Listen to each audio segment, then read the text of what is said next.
If you are already missing all of your teeth, or are soon to be missing your teeth, there are three major treatment options that are available to you. If you are thinking about these options and wanting to compare them, on one end you have simple treatment, on the other end you have complex treatment. Correlating with simple treatment is usually a lower cost and fewer criteria or hurdles to meet. The more complex treatment is usually more expensive and there are more criteria or hurdles to meet in order for the treatment to be successful. The denture is the first option to consider. The denture is a removable device which you can put in and take out at will. It's relatively simple in construction and can be made for most people. The major advantage of the denture is that it is cheap to construct. We've also been making dentures for a long time and we know how they behave and how things turn out.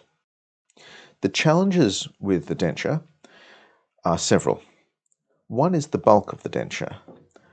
If you've never worn a denture before, putting a denture in your mouth will feel as if we've just popped a large wad of plastic in, which is what we actually have done. So it's a challenge to speak with. It can be a challenge to chew with. The other challenge of the denture is the ability of it to move. The fact that you can take it in and out means that it will also shift around, sometimes when you don't want it to. The upper denture isn't as bad because it has some suction to the roof of your mouth. The lower denture, however, is a struggle. There is no suction with the lower denture by and large. There is also the issue of pressure. An upper denture is going to sit on the roof of your mouth and also where the teeth used to be, so any force that you put on the denture is spread out. The lower denture, however, the area on which it sits is much smaller. Generally speaking, it's about half the area that the upper denture sits on. So any force that you put on there by chewing is actually going to be applied to half the area, which therefore increases the pressure. The last major issue that people have with dentures is the fact that it changes their taste significantly. The upper denture sits over the entire roof of the mouth, as I mentioned before, and in doing so it covers up quite a few of the taste buds, and so you don't experience the same taste when you eat your food or have a drink. The overdenture is the second treatment option to consider. It is much like the regular denture in the sense that you can take it in and out of your mouth at will. The difference being that with the overdenture there are several implants placed in your jawbone with studs on them so that you can clip the overdenture onto these implants.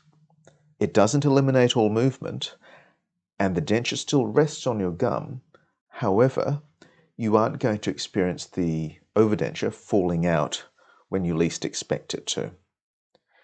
Now, there are limits to how much grip the overdenture has on the implants. We can't make it grip so hard that there is no movement at all, because then you wouldn't be able to take it out.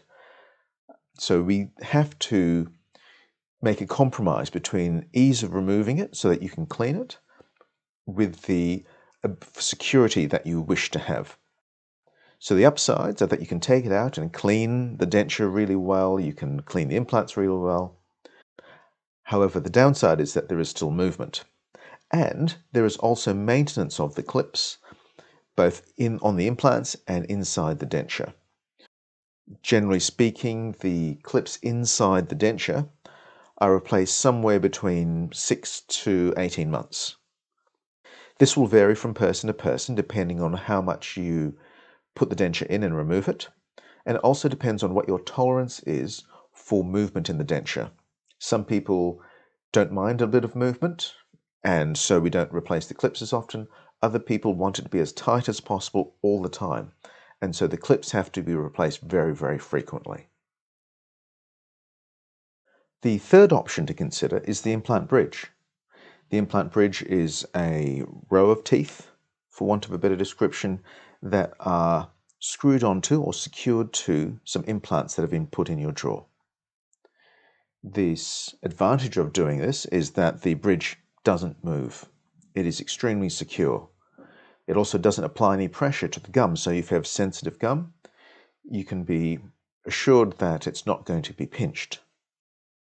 It is also the slimmest version for replacing your teeth. It's not to say that it will be exactly the same size as your teeth, but it's much smaller than the regular denture or the overdenture. The downsides of the implant bridge are that you need to have enough bone to put in enough implants to secure the bridge. How many implants you need, well, that depends on how many teeth you're going to replace, and that's going to be a conversation in a different segment. There is also still maintenance, and that maintenance is daily maintenance for you cleaning the bridge.